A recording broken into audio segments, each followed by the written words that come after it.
Je me souviens de ce jour tel qu'il fut gravé dans mon esprit. Le vent faisait chanter les collines au sommet du village. Je crois que j'aimais cela. Je jouais dehors, toujours un bâton à la main. Je m'imaginais rejouer les batailles de jadis. Cela faisait beaucoup rire mon grand frère. Mon père était absent, déjà à la pêche. Il partait toujours si tôt. Ma mère, elle était dans la maison, préparant notre pain. Qu'avions-nous fait pour mériter un tel châtiment? Ils vinrent du ciel, saccageant tout sur leur passage, laissant seulement des brasiers dans leur sillage. Du sang pour le dieu du sang, des crânes pour le trône de crâne.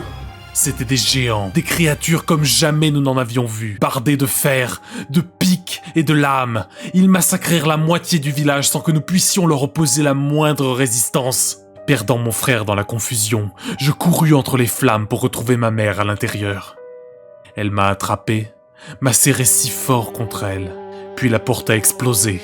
Il a dû à peine la toucher. Je suis venu pour vous. Son armure était rouge sombre, ancienne, fissurée par endroits, couverte de symboles gravés et incompréhensibles. Son aume couvrait son visage, mais même sans pouvoir l'entrevoir, je sentais ses yeux vils posés sur moi. Tout en serrant ma mère, je ferma les yeux. Certain de notre heure venue, puisse ce moment être le plus bref possible. Une main sur moi, une main sur elle, il nous traîna dehors comme si nous n'étions rien. Le village brûlait, partout, des corps calcinés, des tripes recouvrant les murs. Il nous a jetés sur la place avec tous les autres. Je suis tombé sur quelqu'un, je crois qu'il était mort. Je retrouvai mon frère blessé à la tête. Les hommes étaient d'un côté, les femmes et les enfants de l'autre. Autour de nous, certains de ces monstres rôdaient de façon à nous surveiller comme on garde le bétail. Au centre, ils s'en tenaient deux, différents, même pour eux, discutant probablement du sort qui nous serait réservé. L'un avança finalement vers nous, le seigneur de la 9e vérité, Apostari.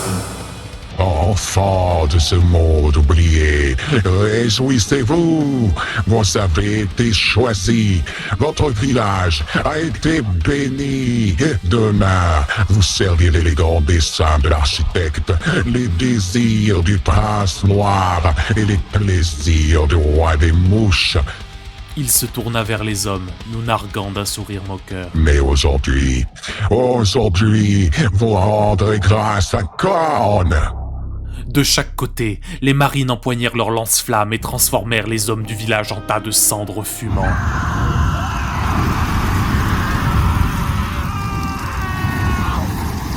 L'odeur, je ne l'oublierai jamais. Ils nous ont relevés un à un et avons été tous poussés en direction des capsules tombées du ciel. Je n'ai plus jamais revu mon père. À l'intérieur des pods, il n'y avait rien. Ni lumière, ni espoir. Seulement les sanglots des femmes et les yeux brillants des marines perçant l'obscurité. La porte s'est finalement ouverte. On nous a fait sortir et marcher dans un couloir froid. Le sol était rugueux, rouillé, couvert de sang et de sueur. J'ai vite arrêté de regarder les murs une fois m'être rendu compte que ceux-ci me dévisageaient. Comme si des assemblages de chair étranges avaient pris vie et recouvert le métal gelé. Nous passions devant une salle comme un laboratoire. À l'intérieur, des dizaines de corps étaient alignés sur le sol. Certains semblaient encore vivants. Autour d'eux, des créatures presque humanoïdes rampaient et grignotaient. Alors que nous continuions, nous sommes passés sous quelque chose. Au début, j'ai cru que c'était un corps suspendu. Mais il y avait des morceaux en trop, ou pas assez. Je n'arrivais pas à comprendre là où cela commençait, là où cela finissait. Ça ne bougeait pas et pourtant, je suis sûr que ce n'était pas au même endroit quand j'ai cligné des yeux. J'ai cru voir quelque chose à l'intérieur, mais il n'y avait pas non plus d'extérieur. Ça m'a fait mal à la tête, comme si ça me regardait sans yeux. Carlos. Nous avons finalement atteint les geôles et furent jetés comme des bêtes sur le sol humide. À nouveau, nous furent séparés, les enfants d'un côté et les femmes de l'autre. Ils nous laissèrent dans cette atmosphère macabre, à écouter les cliquetis des créatures qui arpentent le vaisseau et des hurlements dans le lointain. Ici, le temps passe et s'écoule étrangement, parfois au ralenti, parfois si vite qu'il m'est incapable de me rendre compte des jours qui passent. Ils ont fini par revenir, une poignée de marines, bien plus décontractés que la veille. Certains ne portaient pas d'armure, leur corps exposant leurs cicatrices et des runes diaboliques. Regarde celle-là, la peau sur les seaux. Ils nous ignorèrent totalement, jetant leur dévolu sur les cellules d'en face. Ah, ton maigre, garde-la, je ne veux pas qu'elle casse tout de suite. Ils saisirent les femmes de leur choix, écrasant les corps de celles trop faibles pour bouger. Parce la neige pas, elles sont toutes affreuses, puantes et sales. Ah, ferme-la avec peur, ne gâche pas le plaisir des autres. Le plus affreux, c'est que je vis l'un d'eux attraper ma mère par la gorge. Dans un geste désespéré, je saisis un morceau de ferraille et le jette dans le dos de ce monstre. En colère, celui-ci me dévisage et me charge un surin à la main. Calme-toi, celui-ci a du cran. Son bras est stoppé in extremis par celui d'un autre marine. Ce fut la dernière fois que je vis ma mère, ses yeux pleins de larmes. Le courage te sied bien, jeune homme. Prends ton mal en patience. Tout cela n'est pas encore terminé. Je ne savais pas ce que cela voulait dire, mais il venait de me sauver. Je ne sais pas combien de jours se sont écoulés ensuite. J'étais incapable de faire la part des choses entre réalité et cauchemar. Que je ferme les yeux ou non, je voyais les mêmes créatures difformes se mouvoir tout autour de moi, attaquant ce qui reste de mon esprit. La porte s'ouvra à nouveau. Cette fois, les marines, toujours menées par celui qui fut mon sauveur, vinrent pour nous. Un d'eux s'est arrêté devant un garçon. Il l'a saisi et l'a mis debout. Trop faible pour tenir, ses jambes s'affaissent immédiatement, le remettant au sol. Faible. Il le saisit de nouveau d'une main et de l'autre, lui écrase la cervelle qui me gicle au visage. Toi, debout. Je me lève. Malgré toutes les souffrances, toutes les horreurs, je me lève. Il me porte un coup dans le ventre qui me sonne et me fait tomber à la renverse. Je me suis de nouveau levé.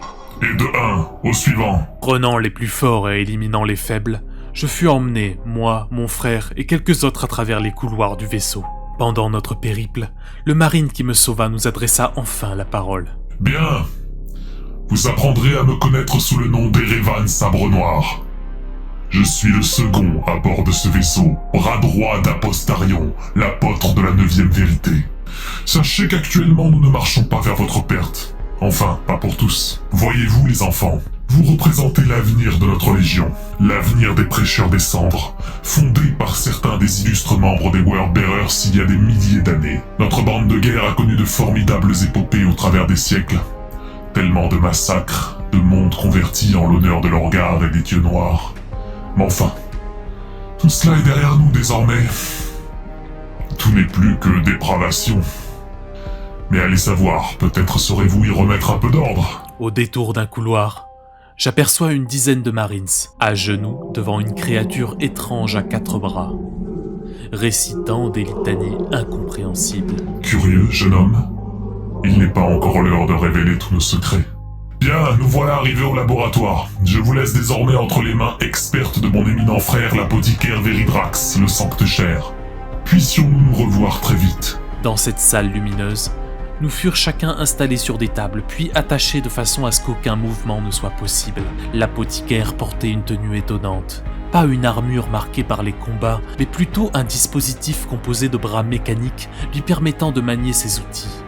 Comme pour Erevan, je n'ai pas senti de colère ou de haine qu'il aurait pu avoir envers nous. Il nous fixait de ses 3 yeux de serpent.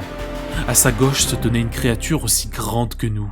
Mi-homme, mi-machine, un servitor, un homme transformé en esclave suite à des opérations complexes et cruelles, se déplaçant sur ses genoux tranchés et parlant par un dispositif métallique suppurant de pu et de sang.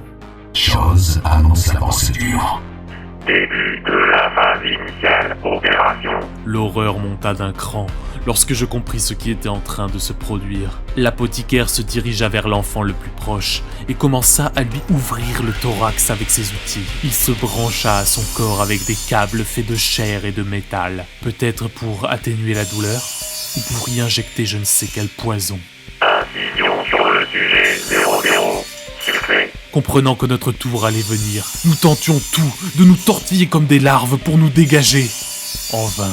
Transplantation des glandes. Je jeta un dernier regard sur mon frère apeuré, avant de fermer les yeux et de faire tout en mon pouvoir pour que mon esprit puisse quitter cette pièce. Je revoyais mon village, la rivière où nous pêchions, je voyais ma mère nous faisant signe de revenir à la maison, la douceur de mon foyer, mon havre de paix, je voyais les oiseaux, le toucher réconfortant du soleil, le bourdonnement des abeilles, la caresse de sa lame. Je ne sais pas combien de temps je suis resté inconscient. À mon réveil, l'air ne portait pas la même odeur de putréfaction, le sol n'était plus sale et grouillant. J'avais quitté la salle d'opération, mais je n'étais pas non plus dans ma cellule. J'ai essayé de bouger, mais mon corps répondait au ralenti. Tout mon être tremblait encore de douleur. Quelque chose n'était plus comme avant. J'ai serré les dents. Je voulais crier, mais j'en étais incapable. Tu es réveillé? Cette voix, c'était Erevan. Bien, j'aurais été déçu que tu ne t'en sortes pas. Mon frère... Quoi? Tu m'appelles déjà frère? Eh bien, je ne t'imaginais pas non plus nous rejoindre aussi vite. Où est mon frère? Ah, je vois. Écoute, si tu avais un frère, je doute qu'il s'en soit sorti aussi.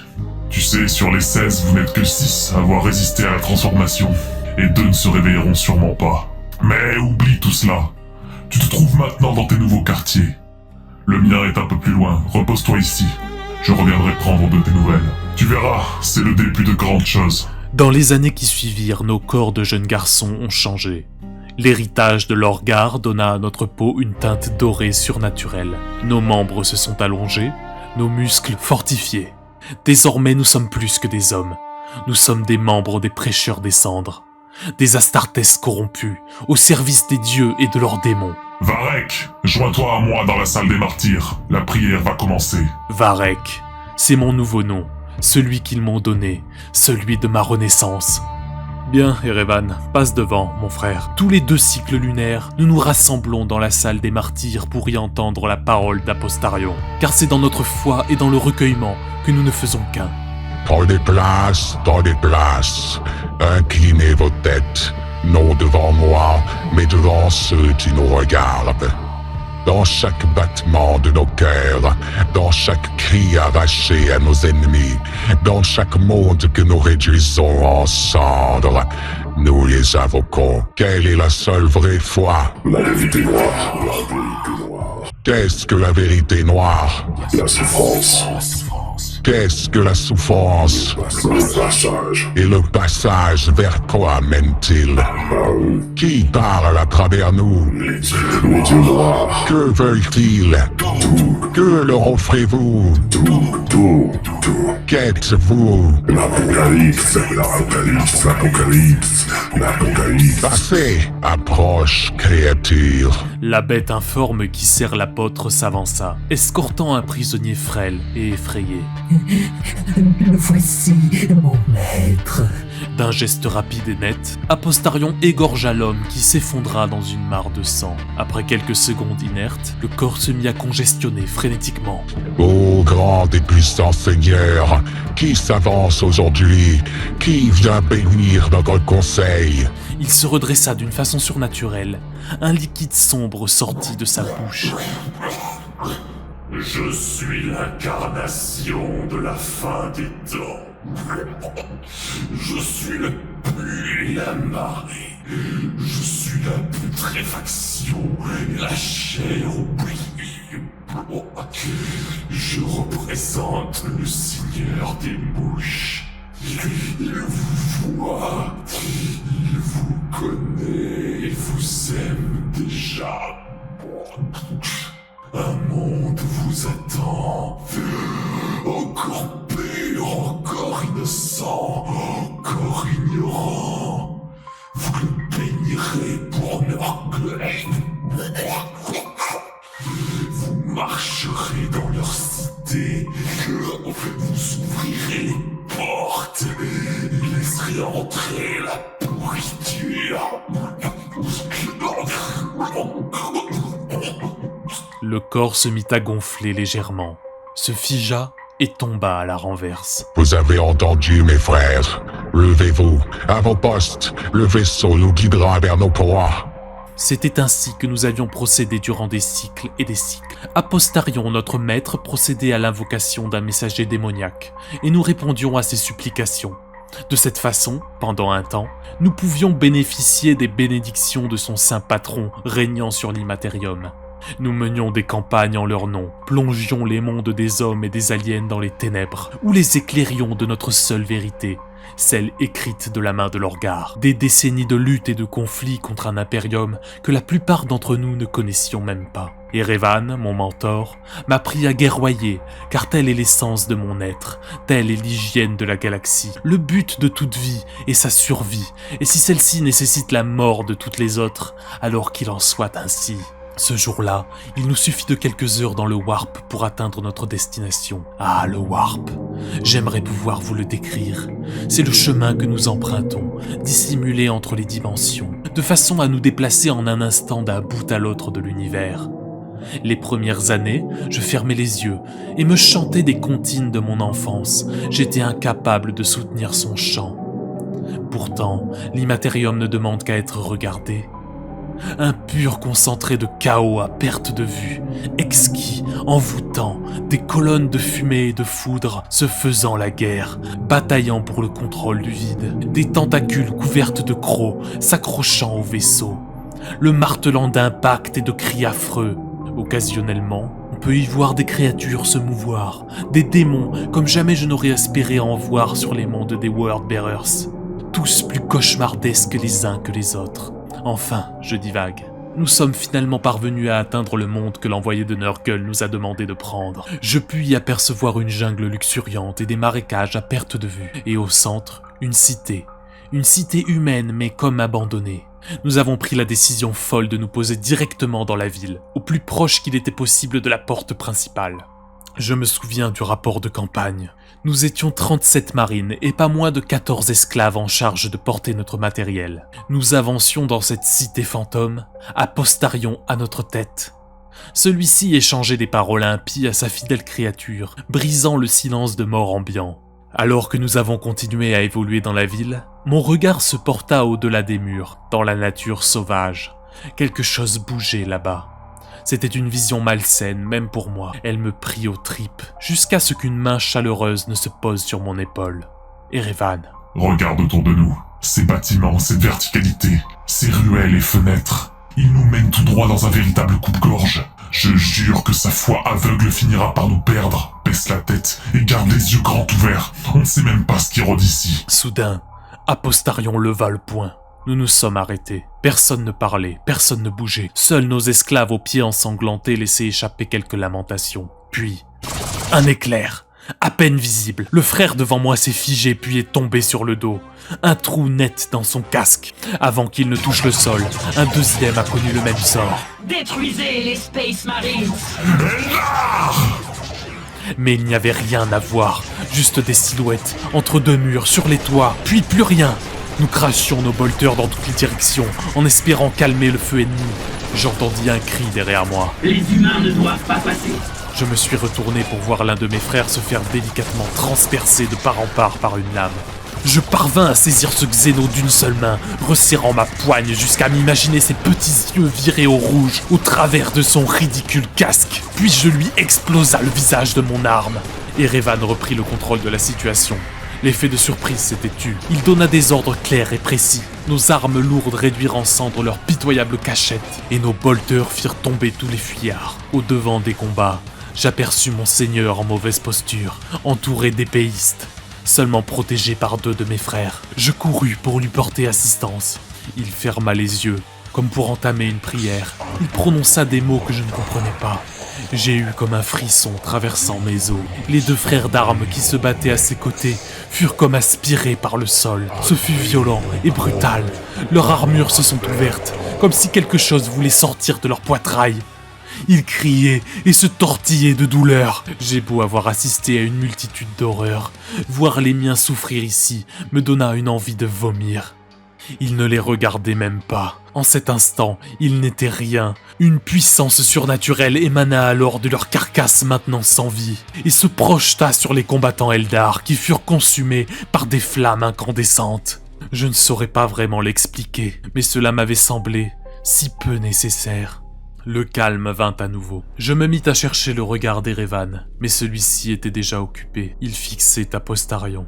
Mais ce n'était pas un regard de foi, ce n'était pas un regard de respect, c'était autre chose.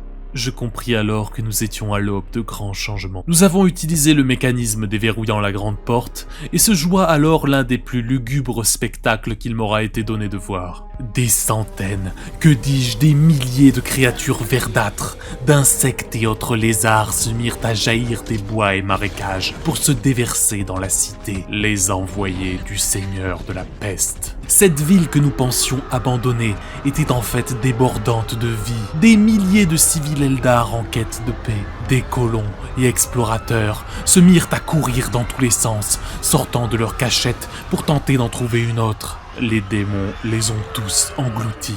Les plus chanceux furent dévorés en quelques secondes par les créatures les plus imposantes. Les autres furent lentement dévorés par les larves ou utilisés vivants pour que leur corps puisse accueillir les nouvelles générations de mouches.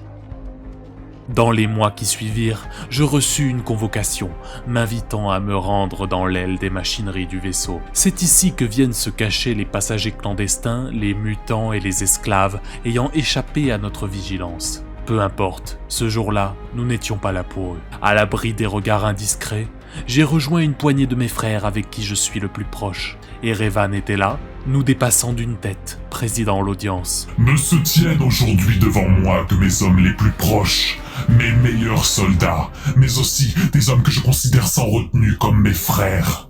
Certains se battent à mes côtés depuis quelques années, d'autres depuis des centaines. Nous avons connu de nombreuses difficultés, de nombreuses batailles, de nombreuses pertes. Mais aujourd'hui, le plus grand mal qui nous frappe est la stagnation. Cette stagnation qui nous ronge et nous fait pourrir de l'intérieur. Mes amis, cette stagnation porte un nom. Apostarion. Ça y est, à partir de cet instant, nous étions piégés. Que pouvions-nous faire ? Acquiescer et participer à un coup d'état qui risquerait de nous mener à notre perte, ou bien tourner le dos à Erevan et être abattus sur le champ pour l'avoir défié. Avec moi à sa tête, les prêcheurs des cendres retrouveront leur grandeur originelle. Nous servirons les dieux noirs en conquérant monde après monde. Fini les missions suicidaires pour en tirer quelques bénédictions mineures et une poignée d'esclaves. Nous contrôlerons des cités entières, des planètes entières. Nous y trouverons tout ce dont nous avions toujours rêvé, et en abondance. Le pouvoir, les femmes, des armes à ne plus savoir quoi en faire. C'est hors de question. Que dis-tu ? Apostarion a su nous guider jusqu'ici. Il n'est peut-être pas le plus digne des fils de Lorgar, mais que sommes-nous sans notre loyauté ? Varek, écoute-moi. Tu l'as vu toi aussi. Ce démon ne nous considère pas comme ses égaux. À la moindre occasion, il nous tuera si notre faim lui permet de se gratter le dos. Écoute-moi, ton esprit est embrouillé par des années de conflits, mon frère. Non, c'est toi qui vas m'écouter. N'as-tu pas remarqué les présages, les insectes autour de nous, cette odeur nauséabonde qui provient des entrailles du vaisseau, ce rayonnement malsain sous nos ongles, jusqu'à l'intérieur de notre peau. Oui, tu le sais toi aussi. Apostarion a bafoué notre foi. Ce démon a passé un marché avec Nurgle et Nurgle seul. Le temps où nous nous battions pour le Panthéon est révolu. Les autres dieux se sont détournés de nous. Si nous n'agissons pas rapidement, qui sait ce qu'il adviendra de cet équipage ? Nous avons avancé dans les couloirs sans un mot. Il n'y avait plus de retour possible, et chacun de nous le savait. Les premiers fidèles d'Apostarion n'ont pas cherché à comprendre. Ils ont vu nos armes, nos regards, et ils ont agi. Le premier est tombé sans bruit, la gorge ouverte, avant même d'avoir pu sonner l'alerte. Après ça, les tirs ont éclaté dans les couloirs étroits, les impacts résonnaient contre les parois métalliques, et les corps s'effondraient les uns après les autres. C'était rapide, brutal et désordonné. Ceux qui hésitaient mouraient, ceux qui comprenaient trop tard aussi. Je ne réfléchissais plus, je frappais encore et encore, comme si tout cela avait déjà été écrit. Nous avons atteint la salle sans rencontrer de résistance supplémentaire. Apostarion était là, aux côtés de ce petit monstre qui l'accompagne toujours. Il était à genoux, comme toujours, plongé dans une prière que lui seul semblait comprendre. Autour de lui, des corps, certains encore en vie, d'autres déjà vidés de tout. Il parlait à voix basse, murmurant à quelque chose d'invisible, comme si notre présence n'avait aucune importance. Erevan s'est avancé. Seigneur ? Apostarion ne s'est pas retourné immédiatement. Il a marqué un silence, puis a relevé lentement la tête. Je me doutais qu'un tel jour viendrait. Si seulement j'avais su que c'est toi qu'il choisirait. Maudit corbeau, maudit, qu'on lui crève les yeux. Erevan n'a pas répondu. Il a seulement levé son arme. Il est futile d'être venu ici. Mon maître m'a accordé des pouvoirs au-delà de votre compréhension. Le corps de mon ancien maître se mit à enfler, jusqu'à le transformer en une créature obèse et difforme, un amas de chair malade et empreint de haine. Malgré cette apparence imposante, Erevan se jeta sur le monstre, qu'il sabra de part en part, tandis que je tentais de lui faire exploser la cervelle de mon polter. Je les ai vus s'échanger des coups qui auraient tué n'importe qui d'autre. Mon mentor réussissait à le toucher, mais ce n'était jamais suffisant. Apostarion a levé la main, et un frère a été hanté, brisé dans un craquement sec. J'ai vu Erevan vaciller, ses mouvements devenir plus lents et prévisibles, du sang couler de son armure, beaucoup de sang. Des insectes volants s'acharnaient à lui couvrir la vue, comme pour lui dévorer les yeux. J'ai attaqué, frappé là où je pouvais, encore et encore, jusqu'à ce qu'Apostarion détourne son attention, juste un instant, un seul. Erevan l'a vu, il a rassemblé ce qui lui restait de force et a porté le coup final. Apostarion est resté immobile une fraction de seconde, comme suspendu, puis il s'est effondré lourdement au sol. Pas de dernier mot, pas de grandeur, juste terminé. Le silence est retombé d'un coup. Je me suis tourné vers Erevan. Il tenait encore debout mais à peine. Son armure était ouverte, sa chair déchirée. Chaque respiration semblait lui coûter. C'est fait. Tu n'as pas le droit de mourir. C'est toi qui dois nous guider. Non. C'est toi. Ça a toujours été toi. Depuis le début. Depuis bien avant toi. Je détourna le regard un instant et aperçus la créature d'Apostarion, morte, en train d'être lentement dévorée par un volatile aux plumes fluorescentes. Certains suivent les dieux. D'autres pensent pouvoir lire dans leur jeu. Quoi qu'on fasse, nous restons leurs pions. Je suis navré, mon frère.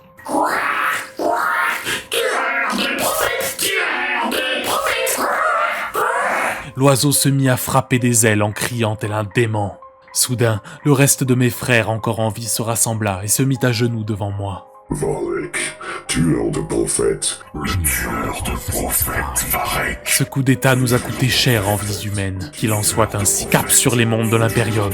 Désormais, je comprends. Nous attaquerons, brûlerons leur village, nous tuerons les hommes, nous prendrons femmes et enfants. Ils engendreront nos futures générations de guerriers.